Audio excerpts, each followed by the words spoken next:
country once haunted by four-digit inflation, how did it become China's only major source of overseas trade surplus? So Brazil and China, we have a very good relationship. It's because we have a balanced relationship. The 2026 China-Brazil Year of Culture is not only about art and exchange, it's also about a deeper integration of industries, supply chains, and markets. I think actually that a lot of services and products of Chinese companies, they have been quite good ambassadors to China. Once you once you see these amazing new electric vehicles, Chinese in Brazil, or you have a TikTok or other services. In Brazil, I think this is a way of the local people in Brazil to understand better the Chinese culture and Chinese products. But why do Chinese companies with capital and technology on their side still stumble in Brazil's deeply social business culture? We are more explicit. We say things very explicit in China that you have to pay attention a lot to not to what's being said, but also to what's not being said. So it's very rich there. Beyond soybeans and minerals, Chinese capital is now moving away from the traditional real estate playbook. In Brazil's fast-changing market, where will the next real value frontier emerge?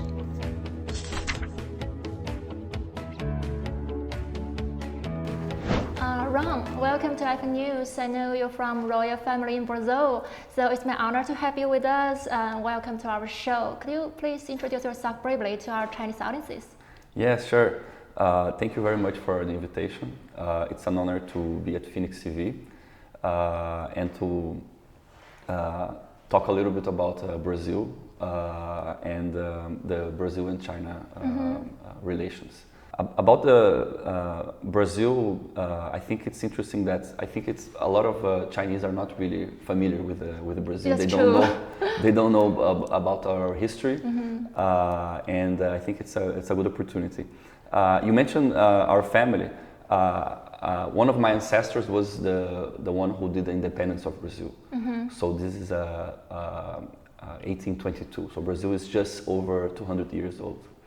So Brazil has a very interesting history because it was a Portuguese colony, and then when Napoleon was doing his wars in Europe, the King of Portugal decided to move the capital of the empire from Portugal to Brazil.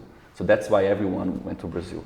But at some point when these wars ended, they wanted the king to go back. He did go back to Portugal, but his son stayed in Brazil, Peter, my ancestor, and he's the one who did the independence of Brazil. So Brazil has a very unique history in that it was the son of the king who broke with his father and did the independence of the colony.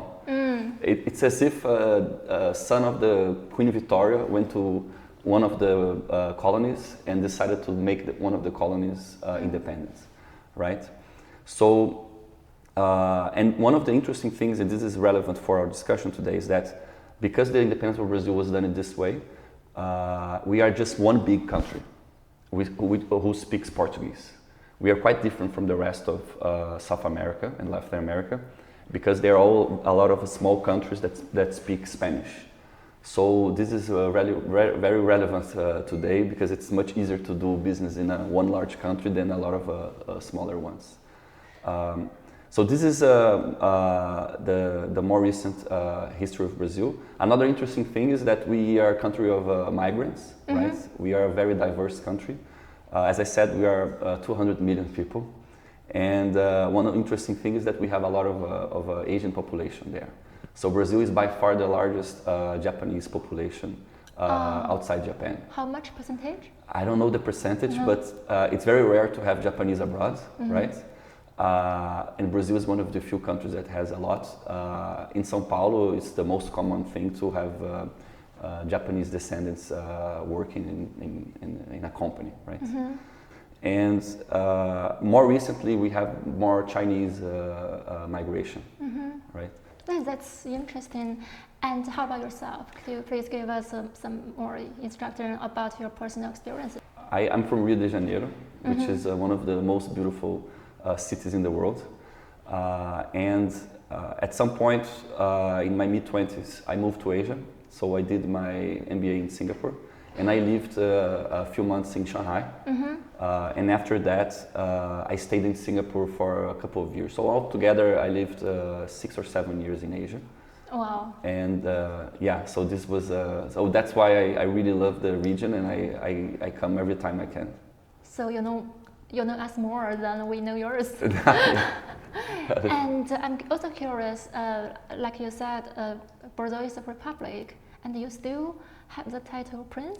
But yeah, we were part of the royal family, and I mean, it's a republic. The republic arrived in 1889, and our family had to go into exile. So my grandfather was born in France because we couldn't stay in Brazil.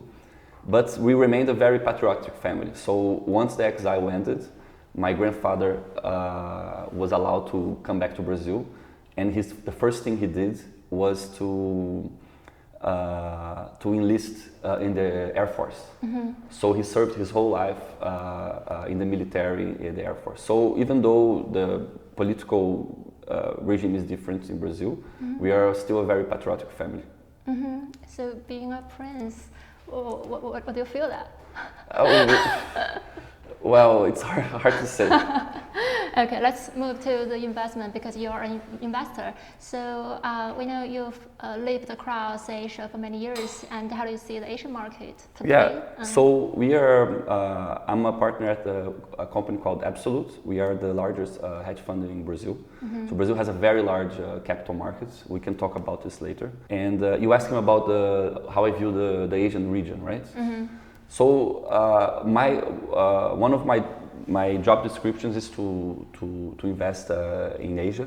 I spend most of the time looking at China, but also the rest of the region. So mostly outside China, mostly Japan, India, and Korea, right?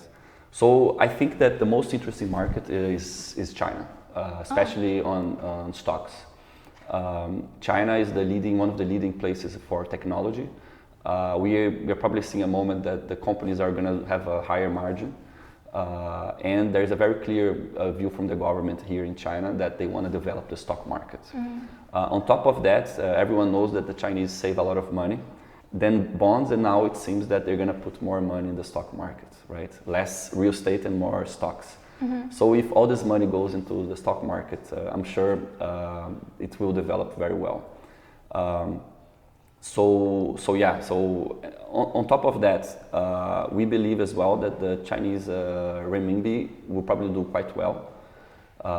It has all the conditions to appreciate against the dollar and other currencies.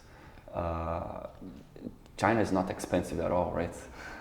If you travel abroad, it's quite remarkable that the prices here are very attractive. So this is China. Outside China, I think Korea is quite interesting. In the world that we are living in, Korea seems to have everything that the world needs, and especially the countries that don't want to rely too much on China. Korea is a very good alternative, right? So they have defense, nuclear, technology, all of that. The other interesting country is India. India is a very interesting example. I think in long term it's a very interesting, will develop very well. But it has a couple of challenges, right? So when China and the rest of Asia, they were developing at this stage, they didn't have to compete with another China, and they didn't have to compete with AI, right? So India has these challenges.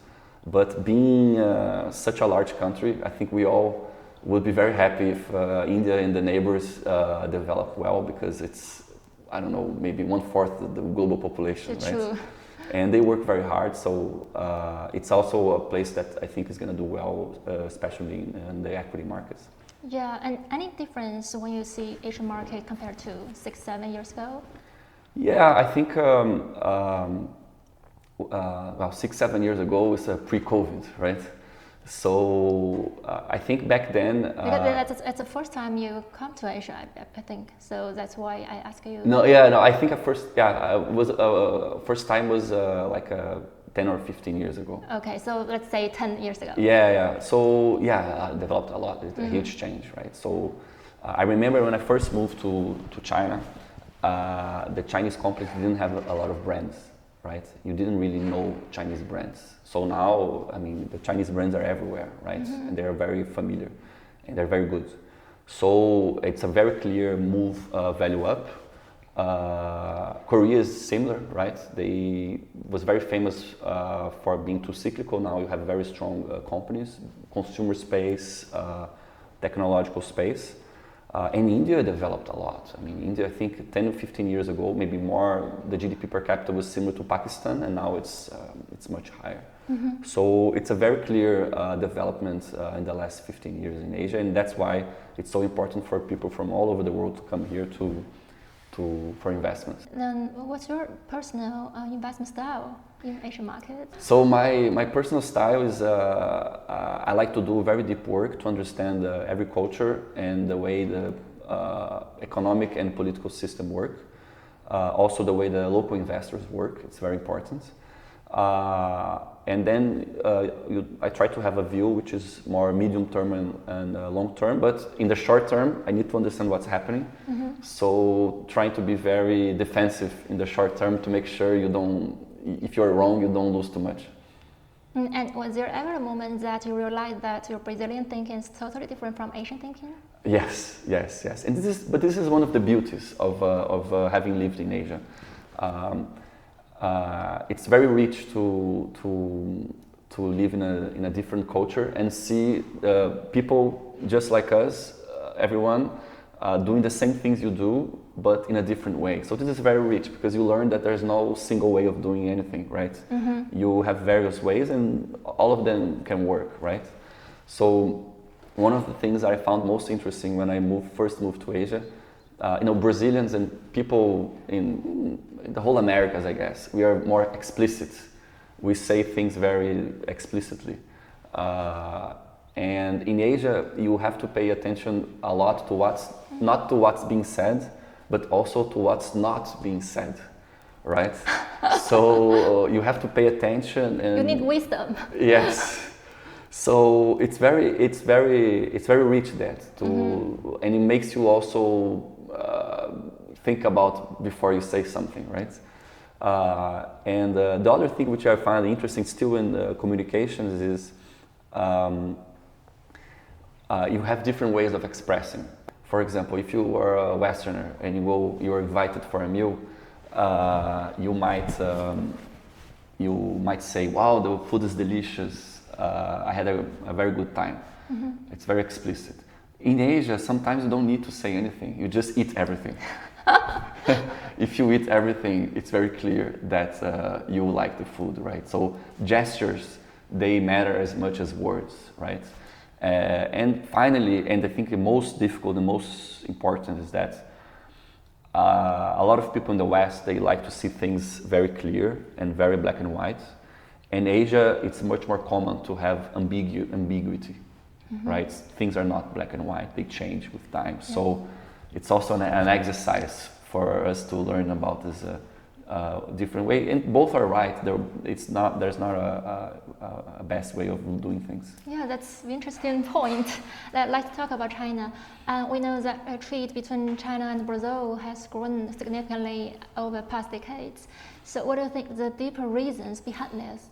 Yeah, so Brazil and China, we have a very good relationship. And I think that the reason that Brazil and China have a good relationship is because we have a balanced relationship. So Brazil has a surplus with China, which is very rare. All countries have a deficit. With China, we have a surplus. Brazil, we are far away from China. We don't have historical issues. We don't have geographical issues. So we have a very stable and balanced relationship. And the core of our relationship has been trade, right? So, and the fact is that every time that China needs something, Brazil can offer, right? So it was in the beginning was agricultural goods. Then we were exporting iron ore, and now it's going to be more oil and other commodities. But also Brazil is also now an interesting domestic market for the Chinese products, right? So we are very complementary, Yes, Brazil and China. There is a lot of care on both sides, not to change this relationship, to keep it balanced.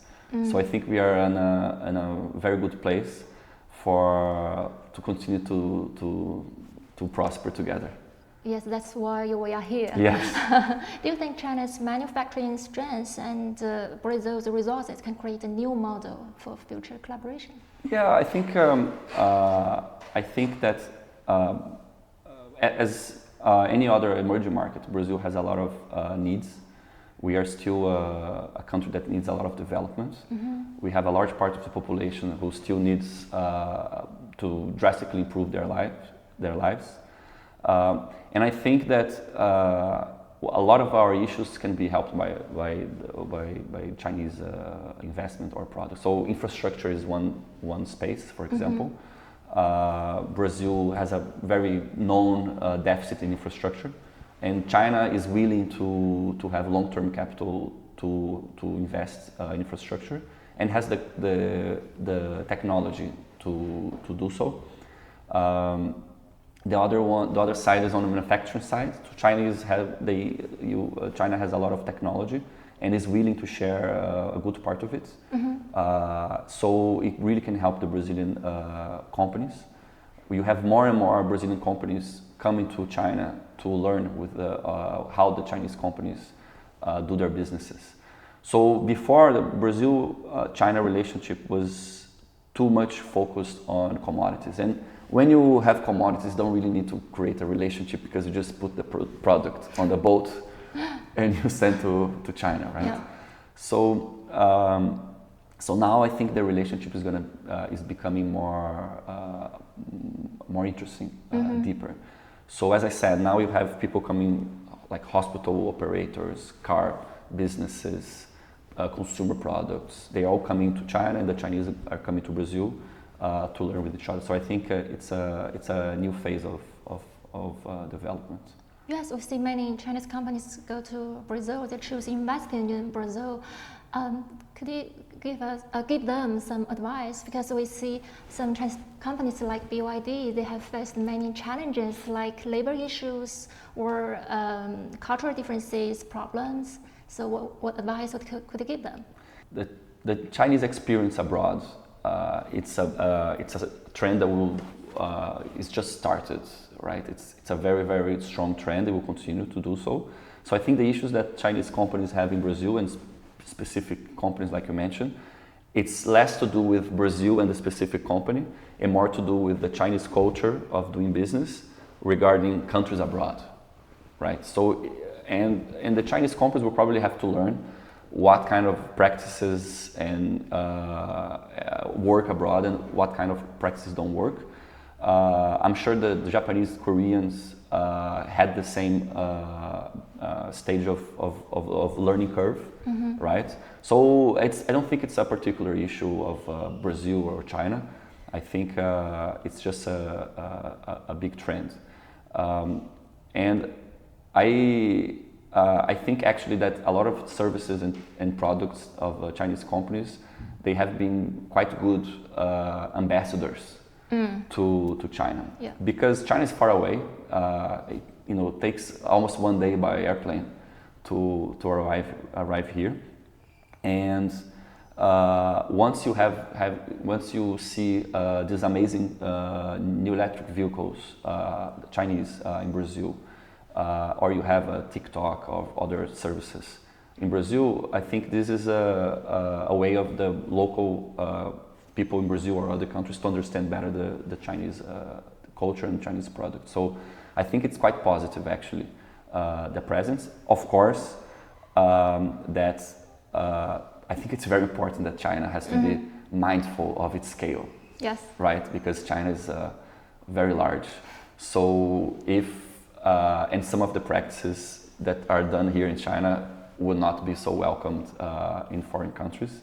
but I think it's a learning curve. I think actually that now China is much more mindful of its size and scale going abroad than, let's say, 5 or 6 years ago. So in Southeast Asia, for example, you already see signs that there is more coordination among the Chinese investors and companies going to countries and being mindful of the size to make sure that the local community, the local business community doesn't get disrupted too much, right? So I think the trend is very good.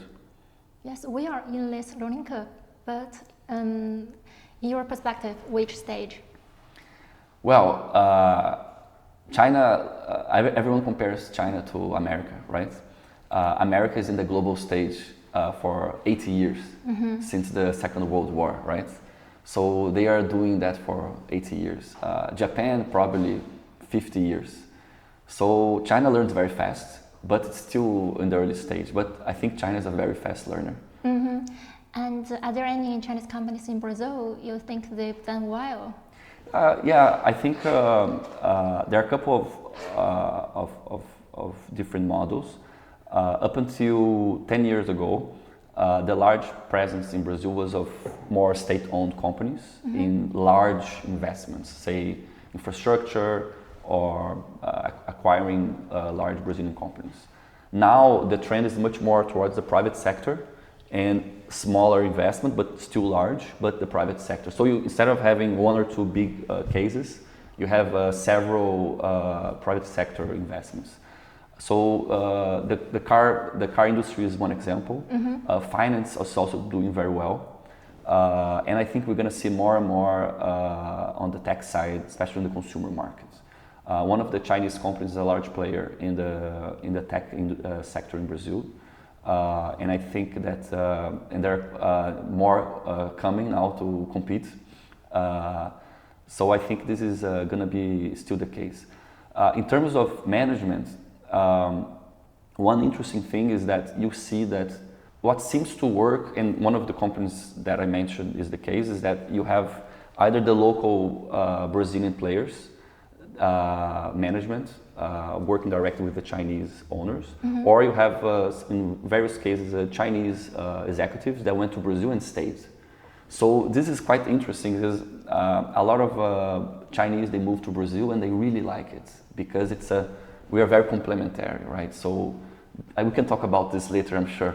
But a lot of people, some people come and go, which is more typical for Chinese companies, right? But a lot of people just go and stay. And I think that this will continue to be the case. And as opposed to previous generations, these people will have kids. And this will be the future bridge between Brazil and China, the first generation Brazilian-born Chinese. Yeah, looking ahead in future 3 to 5 years, what do you think is the most important opportunities for cooperation? Many. So for Brazil, as I mentioned, we have needs in infrastructure, but there's a lot of opportunities as well in, let's say, finance, education, health, right? So these are all sectors that China is doing very well, and sectors that Brazil has a lot of needs. A lot of these sectors, we would spend too much money if we went for products from the developed markets. So it seems that China will be able to offer affordable alternatives. So infrastructure, for example, you have a couple of the large Chinese companies investing in Brazil. And for example, with these investments, they make the infrastructure in Brazil more competitive. So they help our agricultural sector and our manufacturing sector, right? True. Finance is the same. So Brazil has notoriously high interest rates. So if you have access to finance from abroad, China has a lot of savings, right? So if you channel some of the savings to Brazil, this would also help quite a bit. Education, I mean, China, Asia as a whole is very strong in education. I'm sure with technological advancements, synergy in the future as well. And healthcare. I mean, a lot of products today are very expensive, and if we can find better and affordable alternatives, they would be very welcomed. Yeah, so many sections. Yes. Let's take a broader view. As competition between U.S. and China grows, how does Brazil position itself? Do you think Brazil will choose stay neutral or benefit from both sides? Yeah, I think just one thing that I on the previous point about Brazil that I forgot to mention is it should be important for the Chinese audience. Brazil is 200. We are 200 million people, very large, one country, one language. Brazil is developed enough that we can adopt a lot of new products and services that come from abroad, but we are not developed enough that we already have them. So for countries like Japan, Korea in the past, and now China that want to develop abroad, Brazil is one of the good countries to do so, both investments and products. We don't have, as I said earlier, we don't have historical issues or any problems, so yes, it's very welcomed. So I think it's a very natural destination for Chinese investments and products. Also, one thing is that I didn't mention earlier is that it seems that in China there's a lot of desire for investment abroad, not just in physical business investment, but also channeling the savings of the Chinese families abroad.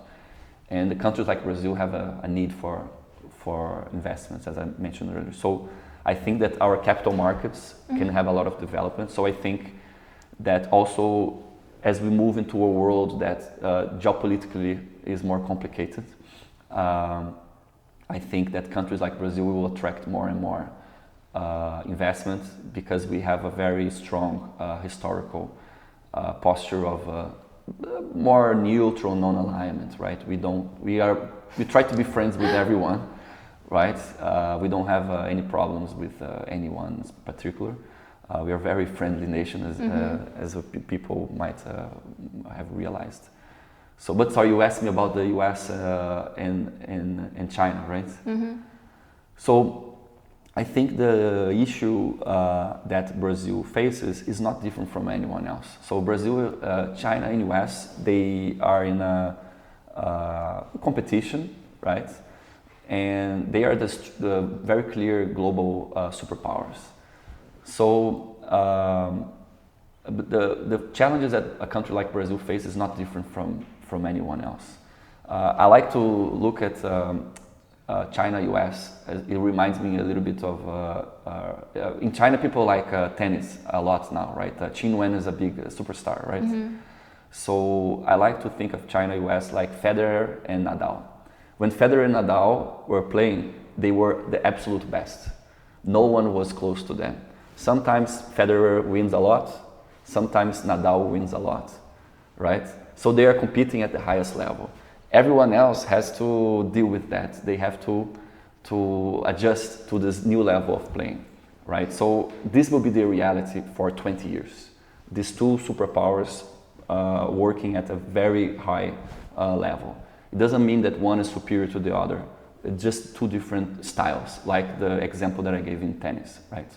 So countries like Brazil or Asia in general, or other emerging markets in general, they will just have to adapt. So Brazil, we are in the Western Hemisphere for sure, but we are not as close to the U.S. The distance between São Paulo and New York is as far as Beijing to Sydney, so it's quite far, right? We are not so close neighbors. That said, Brazil has a very close cultural affinity with America, right? We are more or less the same age. We have more or less the same history. Both our countries have a very beautiful, diverse population. So it's quite close relationship in that sense. And Brazilians have a very strong aspirational relationship towards the US. Most Brazilians would like to travel to America or work or live in America. So even though we're not neighbors, we have a positive and good relationship with the US.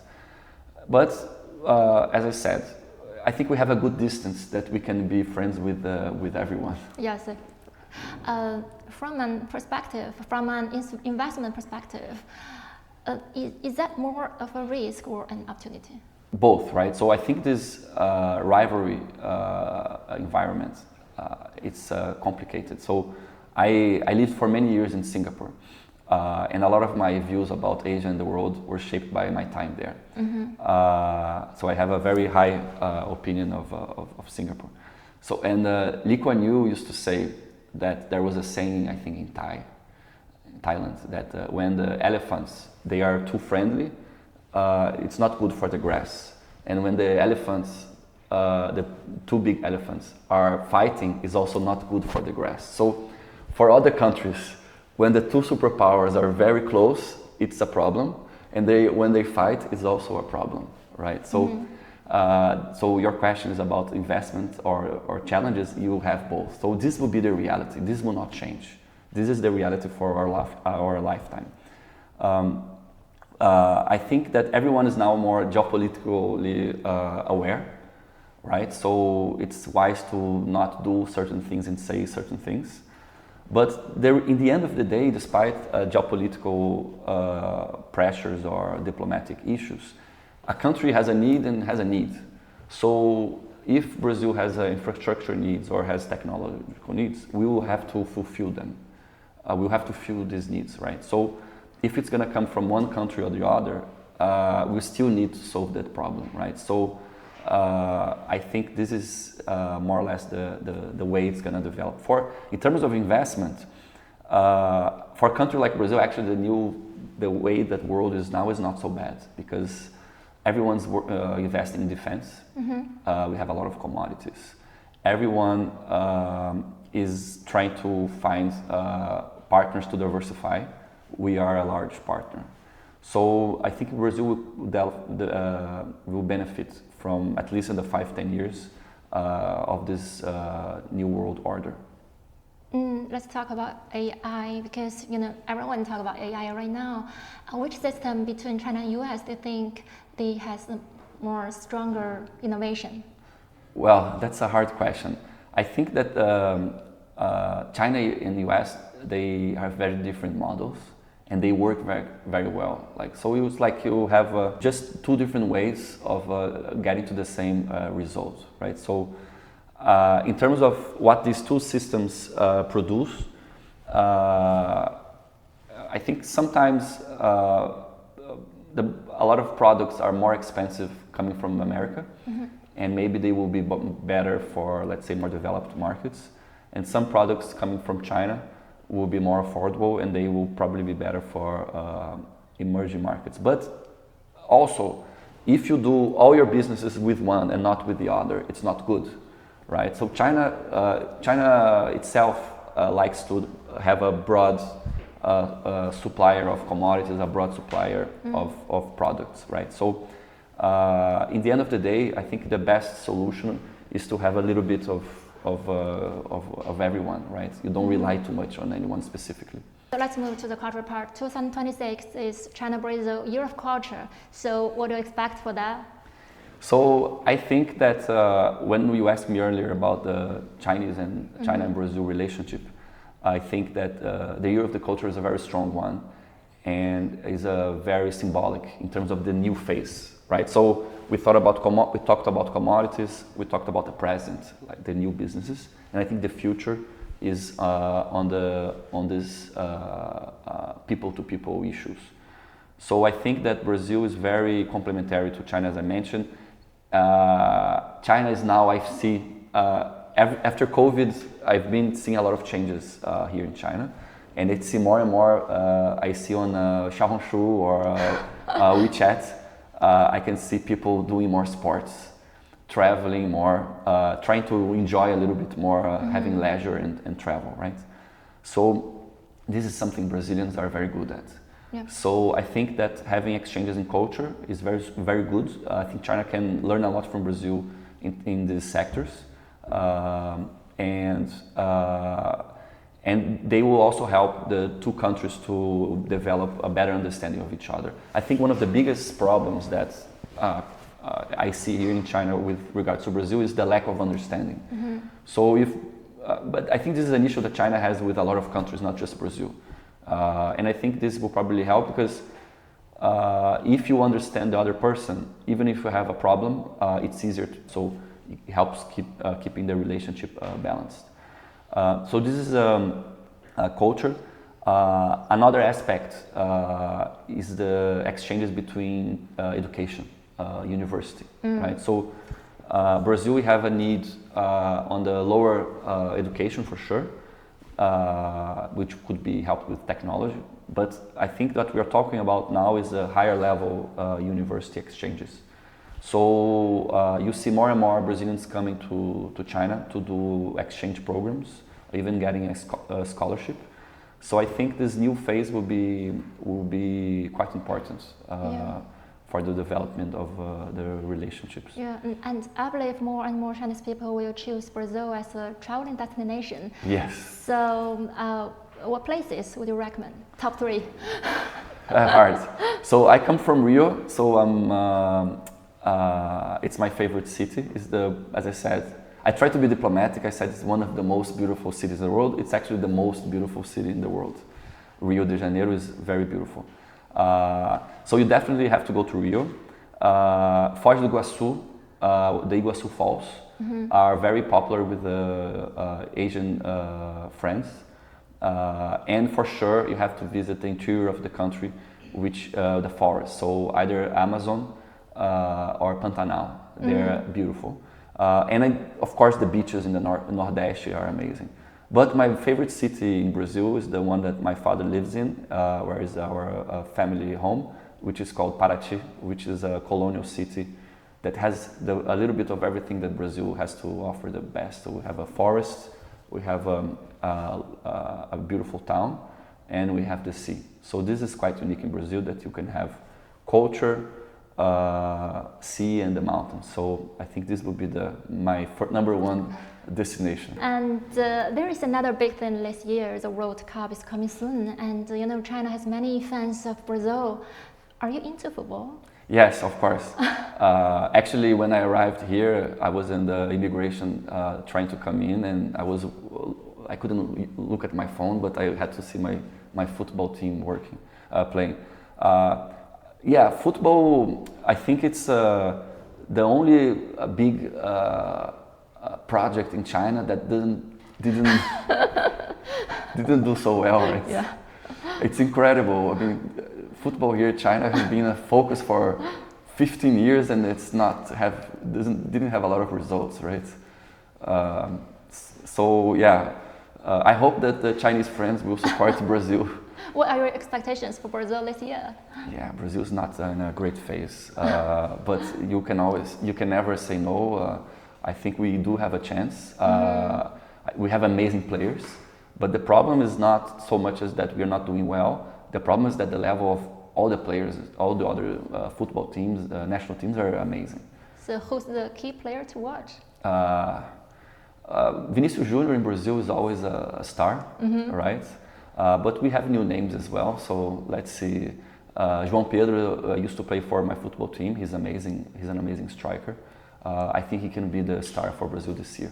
Okay, cool. Thank you. Thanks for your inspired sharing, and thanks for coming to our show. Thank you very much. It has been a pleasure, and I hope the relationship between Brazil and China continues to do well. Yeah, it's been a great conversation. Thank you. Thank you very much.